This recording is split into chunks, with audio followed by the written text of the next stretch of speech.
नमस्कार, मैं रवि राजपूत और आप देख रहे हैं आपका पसंदीदा प्रोग्राम आपड़ू उत्तराखंड। मुख्यमंत्री पुष्कर सिंह धामी अपने सरकारी के 100 दिन के कार्यकाल के रोड मैप को लेकर हाईकमान के सामने पूरा फीडबैक रख चुके हैं।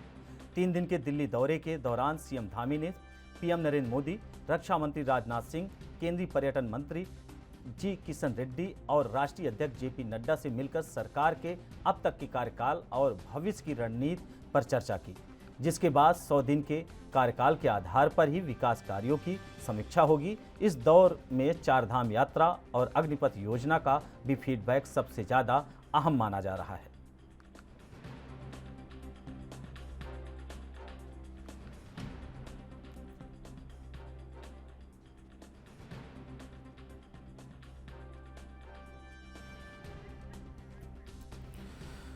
तो मुख्यमंत्री पुष्कर सिंह धामी अपने 100 दिन के कार्यकाल का रोड मैप लेकर हाईकमान के पास पहुंचे, जहां उन्होंने पीएम नरेंद्र मोदी, रक्षा मंत्री राजनाथ सिंह, केंद्रीय मंत्री जी किशन रेड्डी और राष्ट्रीय अध्यक्ष जेपी नड्डा से मिलकर सरकार के अब तक के कार्यकाल के भविष्य की रणनीति पर चर्चा की, जिसके बाद 100 दिन के कार्यकाल के आधार पर ही विकास कार्यों की समीक्षा होगी।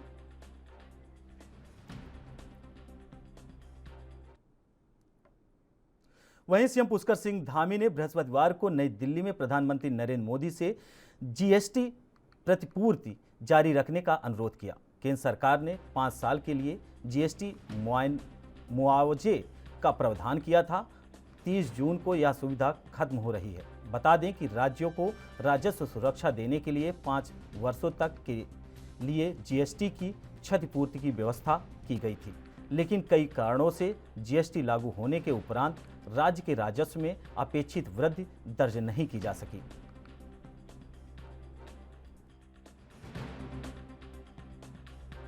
देखिए, जिस समय देश में जीएसटी लागू हुआ था, उस समय राज्यों को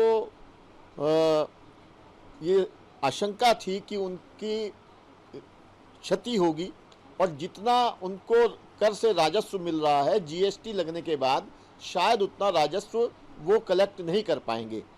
तो उसके समाधान के लिए केंद्र ने उस समय 5 साल के लिए जीएसटी प्रतिपूर्ति करने का, जो क्षति होगी उसका प्रतिपूर्ति करने का आश्वासन दिया था।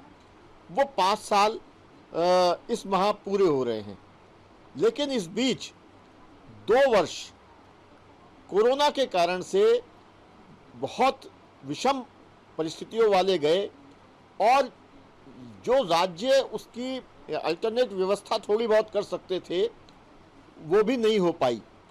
तो ऐसे में ये उचित लगता है कि उस जीएसटी क्षति की प्रतिपूर्ति को कुछ और वर्षों के लिए। वहीं उत्तराखंड में सरकार ने कर्मचारियों को तबादले को लेकर सख्ती दिखाई है। कई विभागों ने सिफारिश के बल पर अटैचमेंट करवाने वाले कर्मचारियों की संबद्धता खत्म करने के आदेश भी दिए हैं। राज्य में ऐसे ही कर्मचारियों अधिकारियों को लेकर कैबिनेट मंत्री गणेश जोशी ने भी संदेश देने की कोशिश की है और खदान और ग्रामीण विकास में बड़ी संख्या में कर्मचारियों के अटैचमेंट खत्म कर दिए गए हैं।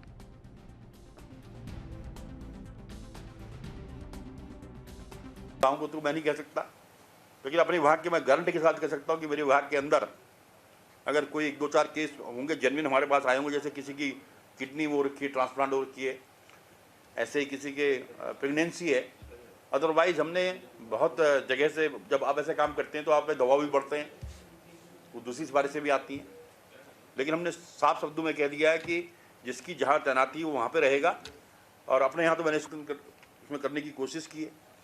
सबसे पहले मैंने जिन अधिकारियों को फील्ड में होना चाहिए था और वो देहरादून में बैठे हुए थे, मैंने 100 हॉर्टिकल्चर के अंदर 160 कर्मचारियों का मैंने अटैचमेंट समाप्त किया है, उनको फील्ड पर भेजा है।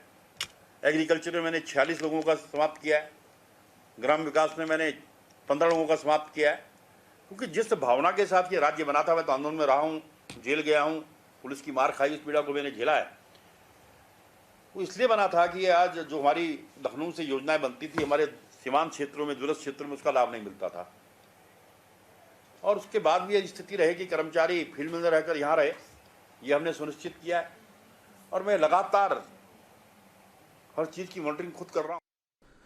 वहीं उत्तराखंड के बीजेपी संगठन में हो रहे कार्यक्रम और आगामी कार्यक्रमों की रणनीति को लेकर प्रदेश अध्यक्ष मदन कौशिक की अध्यक्षता में प्रदेश कार्यालय में टोली बैठक की गई, जिसमें प्रदेश महामंत्री संगठन अजय कुमार भी मौजूद रहे। प्रदेश महामंत्री कुलदीप कुमार ने जानकारी देते हुए बताया कि पिछले दिनों 1 से 15 जून तक सेवा सुशासन और गरीब कल्याण पखवाड़े को मनाया गया। 1 जून को योग दिवस, 23 को डॉक्टर श्यामा प्रसाद मुखर्जी का स्मृति दिवस मनाया गया, जिस पर चर्चा करने के उपरांत आगामी कार्यक्रमों की रूपरेखा पर चर्चा की गई, जिसमें यह तय किया गया कि 25 तारीख को पार्टी काला दिवस के रूप में मनाएगी और 26 तारीख को प्रधानमंत्री नरेंद्र मोदी की मन की बात कार्यक्रम को सुना जाएगा। ये प्रदेश की टोली बैठक है जिसमें सभी महामंत्री और अध्यक्ष जी उसकी अध्यक्षता करते हैं। कुल मिलाकर के जो हमारा 1 जून से लेकर के 15 जून तक का सेवा सुशासन और गरीब कल्याण का पखवाड़ा था, उसमें क्या कार्यक्रम हुए और उन कार्यक्रमों को की पूरा डाटा हम लोग कलेक्ट करके केंद्र को भेजेंगे, ये इसमें निर्णय हुआ है। इसके साथ साथ हमारे जो कार्यक्रम चल रहे हैं, जैसे योग दिवस है, 23 तारीख को श्यामा प्रसाद मुखर्जी का बलिदान दिवस है, 25 तारीख को संविधान की जो हत्या जिस प्रकार से कांग्रेस ने की थी, तो उस पर हम काला दिवस के रूप में उसको मनाते हैं।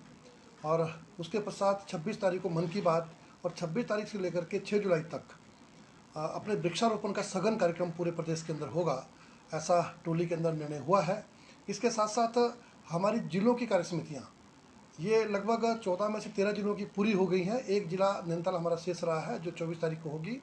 इसके साथ साथ जिलों के प्रशिक्षणों के कार्यक्रम भी हमारे सभी जिलों में चल रहे हैं। ये 6 जुलाई तक सभी जिलों के प्रशिक्षण के कार्यक्रम हमारे पूरे होंगे। मंडलों की कार्य समितियाँ 20 तारीख से लेकर के 30 तारीख तक, 20 जून से 30 जून तक सभी 252 मंडलों की कार्य समितियाँ पूरी होंगी। और उसके पश्चात जुलाई की दूसरे पखवाड़े में हमारा प्रदेश का प्रशिक्षण वर्ग होगा, जो लगभग 3 रात और 4 दिन का होगा, जिसमें लगभग 18 सत्रों में पूरे प्रदेश का प्रशिक्षण वर्ग संपन्न होगा। तो इन्हीं सभी कार्यक्रमों पर माननीय प्रदेश अध्यक्ष ने एक योजना तैयार की और महामंत्री के साथ बैठ करके विस्तृत चर्चा के पश्चात इन कार्यक्रमों को। उत्तराखंड के हरिद्वार जनपद में जल्द ही पंचायत चुनाव होने वाले हैं। राज्य सरकार ने इसकी घोषणा भी कर दी है, लेकिन पंचायत चुनाव से पहले बहुजन समाज पार्टी के नेताओं ने राज्य सरकार पर परिसीमन में धांधली कराने का आरोप लगाया। हरिद्वार प्रेस क्लब में बसपा के उत्तराखंड प्रदेश अध्यक्ष आदित्य ब्रजवाल, प्रदेश प्रभारी चरण सिंह दिनकर, बसपा विधायक मोहम्मद शहजाद और विधायक सरवत करीम अंसारी समेत कई बड़े नेता मौजूद रहे। इस दौरान बसपा विधायक मोहम्मद शहजाद ने कहा कि राज्य सरकार नियमों के विपरीत जाकर हरिद्वार पंचायत चुनाव से पहले परिसीमन कर रही है। इस धांधली को बिल्कुल भी बर्दाश्त नहीं किया जाएगा। पहले परिसीमन हो चुका, दूसरा जियो कर दिया, पूरे जिले का होगा। पहला जियो कैंसिल नहीं किया, पहले तो पहला जियो सरकार कैंसिल करे और ये भी बताया कि पहला आरक्षण का जो इन्होंने जियो किया था, आरक्षण स्थगित हुआ था, ना कि परिसीमन स्थगित हुआ था। आरक्षण स्थगित किया था, ना कि परिसीमन स्थगित किया था। तो जहां से स्थगित किया वहां से शुरू करोगे ना, या 50 साल पीछे करोगे? बिल्कुल धांधले का आरोप है। आरोप सरकार यहाँ पर चूंकि कमज़ोर है, सरकार जिला पंचायत में एक भी मेंबर जिताने की स्थिति में नहीं है, इसलिए टालम टाल करती रही। पहले तो वो चुनाव नहीं कराना चाहती थी। प्रशासक आप 6 महीने के लिए मैक्सिमम रख सकते हैं। सरकार को ये राइट से कि बहुत करें तो 6 माह के लिए और दोबारा प्रशासक बना सकते हैं, वो भी अवधि पूरी हो गई। ये तो सरकार थोड़ी चुनाव करा रही, ये तो हाईकोर्ट का डंडा, हाईकोर्ट के डंडे के आधार पर इन्हें चुनाव कराना है। और जब चुनाव कराना है, मजबूरी है सरकार के सामने। मांगने सरकार से मांग है कि नियमों के अंतर्गत काम करे, सरकार से मांग करने नहीं आए। सरकार जो नियमों के खिलाफ, विधि के खिलाफ कार्रवाई कर रही है, उस पर लगाम लगाए और सरकार विधि व्यवस्था के में ही चुनाव कराए। ऐसा अगर वो नहीं करते हैं, उसका कठोर कड़ा।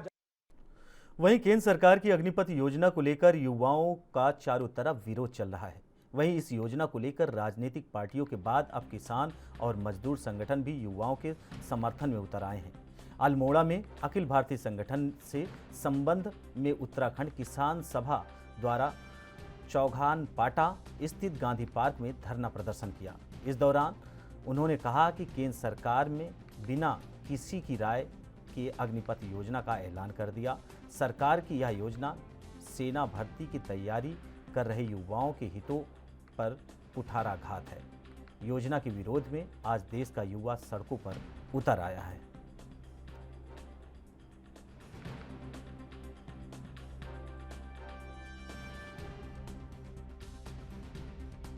आज 24 जून को इस केंद्र सरकार ने जो अग्निपथ योजना का ऐलान किया है, बिना किसी से राय मशवरा किए हुए, इस अग्निपथ योजना के विरोध में अखिल भारतीय किसान सभा, CITU, जनवादी नौजवान सभा, जनवादी महिला संगठन, तमाम ऐसे सारे संगठन आज के दिन इस अग्निपथ योजना का विरोध इस मांग के साथ करते हैं कि इसे तत्काल प्रभाव से वापस लिया जाए और बेरोजगारों के साथ इस तरीके के भद्दे मजाक बंद किए जाए। आज हमारा यहाँ पर एक सभा और धरने का कार्यक्रम लिया है हमने, और हम चाहते हैं कि यह आवाज़ इस अल्मोड़े से भी इस केंद्र सरकार के कानों में गूंजे, जिसने तमाम तरीके के झूठ बोलकर आज तक इस सत्ता को कब्जे में किया है। चाहे वो नोटबंदी का ऐलान हो, चाहे वो GST का ऐलान हो, चाहे वो तमाम अन्य जो कृषि कानूनों का ऐलान हो, उससे पहले 370 को खत्म करने का बात हो, ये तमाम जो कार्यक्रम लिए जा रहे हैं, ये RSS और उसके सहयोगी संगठनों के समझ के अनुसार लिए जा रहे हैं, और ये हमारे देश के लिए बहुत ही दुर्भाग्यपूर्ण कदम है। बिना सोचे समझे ये कदम उठाए जा रहे हैं और बेरोजगारों के साथ इसमें बहुत बुरी तरह से अन्याय होने की संभावनाएं आगे हमें दिख रही हैं। हम आज 90 के दशक से, जब से ये नई आर्थिक योजनाएं लागू हुई हैं, हम इन नीतियों का विरोध इसीलिए करते आए हैं। उत्तराखंड के पौड़ी जिले के जिलाधिकारी डॉक्टर विजय कुमार जोगदंडे की अध्यक्षता में गुरुवार को कैंप कार्यालय में जिला सलाहकार समिति PCPNDT की बैठक आयोजित की गई। बैठक के दौरान जिलाधिकारी ने PCPNDT जन्म रजिस्ट्रेशन सिस्टम और आशा प्रोग्राम के आंकड़ों की जानकारी संबंधित व्यवस्था की। उन्होंने निर्देश किया कि विकासखंड वार सही रिपोर्ट कर सही आंकड़े प्रस्तुत किया जाए। वहीं उन्होंने संबंधित अधिकारियों को निर्देशित किया कि अल्ट्रासाउंड सेंटर में मानक के अनुरूप कार्यवाही की जाए और कहा कि हर माह टॉक 100 करवाएं।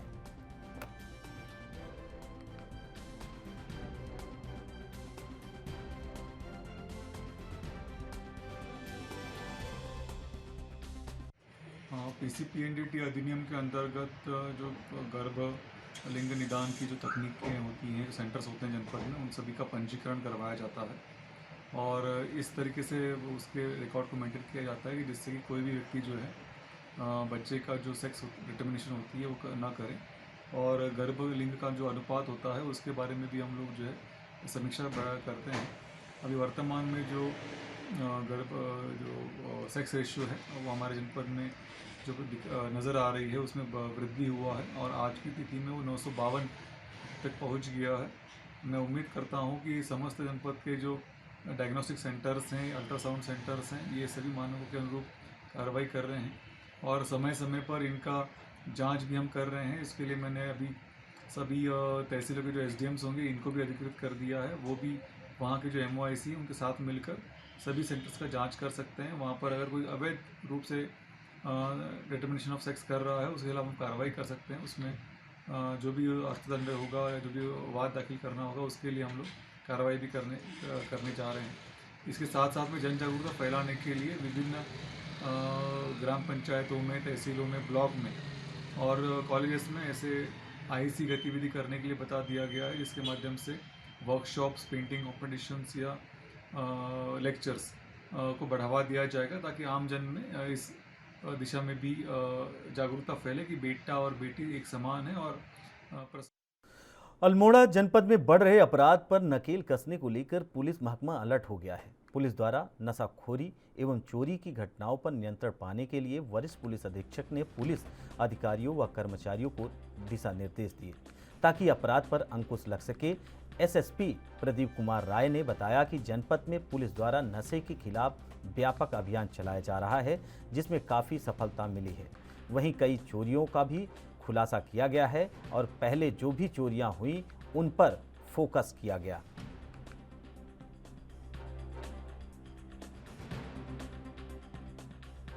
उन चोरियों की भी समीक्षा की जा रही है कि वो चोरियां किसने की, कैसे की, तो उस पर भी हम लगातार ध्यान दे रहे हैं। इसके पहले भी जो हम यहाँ पे आने के बाद एक चोरी हुई थी, मंदिर के भीतर चोरी हुई, तत्काल उसका खुलासा हो गया था। तो वैसे अन्य चोरियों पे भी हम लोग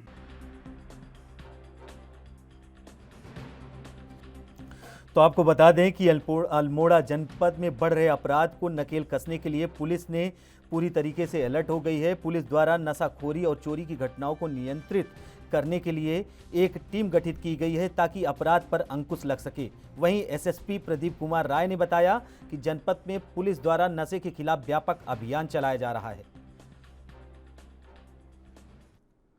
उत्तराखंड के ऋषिकेश कोतवाली पुलिस नशे के खिलाफ अभियान चलाई जा रही है, जिसको लेकर पुलिस प्रशासन काफी अलर्ट दिखाई दे रही है। वहीं पुलिस ने चेकिंग के दौरान एक महिला के पास से 1 किलो 600 ग्राम गांजा बरामद किया है। वहीं पुलिस ने महिला तस्कर के खिलाफ एनडीपीएस की धारा में मुकदमा दर्ज कर लिया है। महिला को पुलिस द्वारा न्यायालय में पेश किया गया, जहां कोर्ट ने उसे जेल भेज दिया है।